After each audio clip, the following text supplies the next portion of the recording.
welcome to Every Day is Funny, the meditative morning show about newspaper comics. And on this show, we're only getting the musings of morning me and afternoon me. So I was thinking recently, what about late night me? And specifically, what about high me? I think it's an interesting exercise to see if my high thoughts and high musings translate well and hold up to the scrutiny of the morning. So recently, while high at night, I wrote down some musings, two of which I thought were worth sharing. And I thought, let's see if they stand up to the high standard that morning me has put in place. It's a segment I'm calling Hi Me, which is very funny. I honestly wanted to do this thing where I cut to an audio clip of me while high, like a news correspondent, and I'm talking to high me in the past and we have a fake conversation, but then that felt a little try hard. Maybe I'll still do that in the future. But here's two high thoughts, and let's judge if late night high thoughts hold up to the morning. First off, I wrote, there should be an animated musical about parrots who sing, and they sing Sean Kingston's Beautiful Girls, but replace the words to Beautiful Birds. Honestly, stupid as hell. I think it holds up to my usual level of content. That sounds like something I would say in the morning. So you can be the judge. Write to me at everydayisfunnyshow@gmail.com. But I think that holds up. The main one I wanted to get to, I think this is good. The chances of dreaming about a celebrity seem kind of close to the chances of actually meeting them in real life.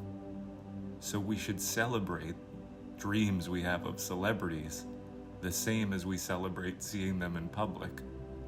Because what are the odds you dream about them? I don't know. I think there's something to that. What are the odds tonight I'm gonna dream about freaking Ted Danson? It's probably the same odds that I would just run across Ted Danson in real life, right? It's so randomized, unless I'm constantly thinking about Ted Danson all day, and then you I haven't gotten into that lucid dreaming side of things, where I could just summon Ted Danson at will. I don't know why I picked Ted Danson, but now all this talk of Ted Danson may make it more likely that he'll show up in my dream, but probably make it no more likely that he'll show up in real life. I don't think this is a Beetlejuice situation, where if I say Ted Danson enough, he'll appear right beside me. So I don't know, those are two high musings. They seem pretty similar to the kind of stuff I would come up with sober, which probably is a knock at all of my sober thoughts in my entire existence. Can't really get my normal thoughts to rise above that of a typical high thought, but that's okay. Let's get to the comics. All right, Family Circus. We see the father of the family lounging on a hammock, thinking of his kids and smiling. Then we see the kids talking to their mom. Daddy said he already has the best Father's Day gift of all. Wow, that's very sweet. Is it the hammock? Or is it the kids? A couple interesting things, very wholesome. That's very nice. We love a nice wholesome Father's Day thing, even though I feel like this one should be saved for tomorrow. Whatever.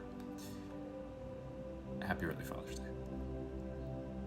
It's weird that he's thinking of his kids while lounging on the hammock. This seems like his one moment of respite. So I do find that interesting. This is a man who genuinely loves his kids, which is nice. What's more interesting is two things. The presentation of this comic is in some sort of pie chart presentation, where we're seeing a little more than half of the circle devoted to the dad thinking about his kids on a hammock, and a little less than half the circle of the mom talking to the kids. I'm wondering why we couldn't have done a 50-50 split on that, or why we're even in circle territory to begin with. So that's interesting. The second thing, the dad's looking very happy. The mom maybe is looking just kind of neutral, but in my eyes seems a little upset. And it kind of looks like she's carrying a suitcase, as if she's contemplating walking out on the family at Father's Day. Which would be, if they committed to like the mom walking out on the family in the family circus, I'm wondering how big of news that would be. I don't think it would be like top story on CNN, but maybe it would get like final 5 minutes of the broadcast mention. I don't know, but like why, if she's not holding a suitcase, why is she holding whatever she's holding, this vague object? Couldn't it have just been her talking to the kids sans object? Why is she holding this thing? The great mystery. I would love to contact the authors about that. All right, Mary Worth time. If you're just joining us, this man named Wilbur is about to do a very overly complicated burial for his pet goldfish that passed away and that he'd been keeping in the freezer. This is a serious comic strip, and this is not played for any sort of laugh. And this character Wilbur is not doing well. He also recently got dumped, and so he's putting all of his attention into his dead goldfish. That's the too long didn't read version. Let's check it out. I'm hoping he'll do like a Viking burial. All right, we see him holding the casket of the goldfish. Headline: As Wilbur talks to Stellan's body when he goes to Mary's apartment. He says, "It'll be hard to let you go, Stellan, but at least you'll go out in style with the dignity you deserve. Mary and Jeff offered to help me. No one else seems to care." Good Lord, we are seeing a man coming apart at the seams. He might as well jump into the casket with the fish, because his life seems to be over. Insert some joke about sleeping with the fishes here. Man, this is sad. Who is this comic for? People waking up on a Saturday hoping to get some nice, wholesome content. They turn to the, as they call them, the funny pages. They see a middle-aged man wearing a full suit, burying his goldfish and talking to it like they've been through some thick and thin adventures, which we know not to be the case. Maybe Wilbur hopped into a bowl with him at some point, but there's no way they got any closer than that. I'm worried about Wilbur. I've never been more worried about a cartoon character in my life. I think. Wait, let me think on that. No, I mean like maybe physically when the toys in Toy Story almost got thrown into that incinerator, that was a little rough. But mentally, I've never been more worried about anybody than Wilbur. Man, this is sad stuff. Let's not harp on this too long. Let's go to Rex Morgan, MD, where we're dealing with a similarly sad situation. A teacher is breaking up a fight between a bully and a young kid named Parker. Parker just wants to go to class and not deal with the bully.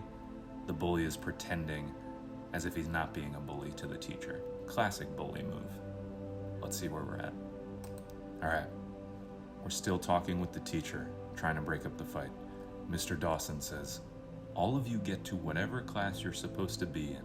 Parker, come with me." Oh, okay, and then they're together. The bully is gone. He has his hand on Parker's back saying, "So what was that really about?"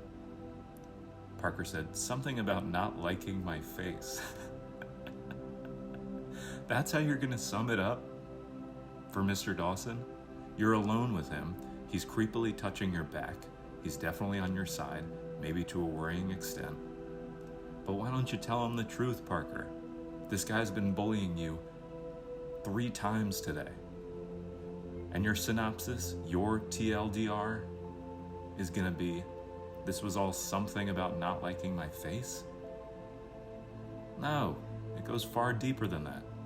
This kid has to be kept on watch You know this is just gonna happen again, and Mr. Dawson's probably gonna be like Boy Who Cried Wolf about it. Because if you're not dealing with it now, you gotta be proactive, Parker. And it seems like we're already past the stage of being proactive. So you just gotta be active. Do something, say something to somebody. Talk to an adult. Alright, let me think of what to comment. Alright, I'm gonna comment from the point of view of Mr. Dawson. I'm gonna say, yes, I understand, Parker. I was just like you as a youngster, except I was cool and popular.